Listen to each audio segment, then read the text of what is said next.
Assalamualaikum warahmatullahi wabarakatuh. Perkenalkan, nama saya Saddam Hussein, akhiran NIM 288. Hari ini saya akan menjawab atau memenuhi tugas, yaitu berupa UTS yang diperintahkan atau ditugaskan untuk membuat video dengan menjawab dari soal yang Ibu dosen Ida sampaikan. Baik, yang pertama itu tujuan pengaturan desa melalui perundang-undangan.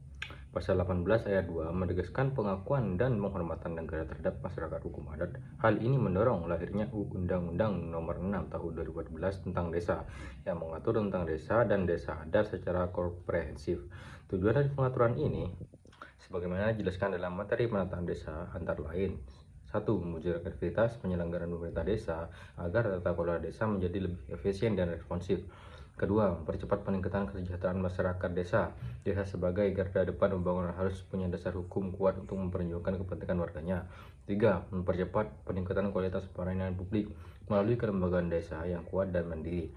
Meningkatkan kualitas data kelolaan pemerintah desa agar desa tak sekedar menjadi objek administratif kabupaten atau kota.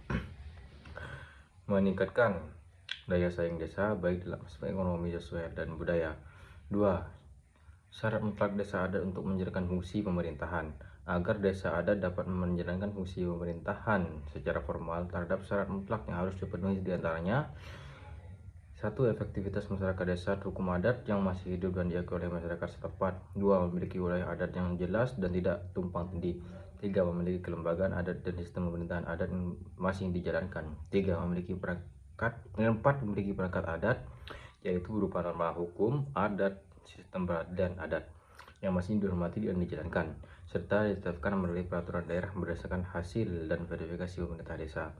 3. Yaitu kedudukan desa sebagai subjek pembangunan. Dengan contoh, desa kini bukan lagi objek pembangunan tetapi subjek pembangunan, yang berarti desa memiliki otonomi dalam merancang, menjalankan, dan mengevaluasi pembangunan. Hal ini mengacu pada asas rekognisi dan subsidiaritas. Contoh desa saya, misalnya Desa Galis. Pemerintah desa memprakarsai program BUMDes, yaitu Badan Usaha Milik Desa, berbasis pengolahan hasil pertanian lokal. Desa juga mengembangkan ekowisata dengan memberdayakan pemuda desa, yaitu Karang Taruna Desa, sebagai pelestarian alam. Semua kegiatan sebagai pelestarian alam, yaitu berupa contoh penghijauan dan juga membangun kebun bunga seperti itu.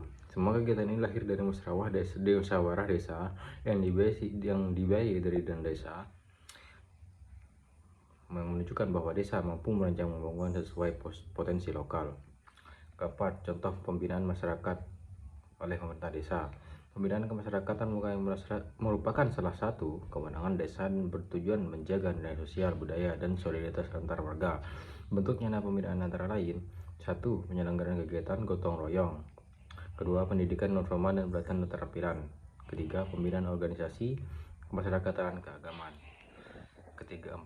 Penyuluhan hukum dan kesehatan seperti stunting atau narkoba.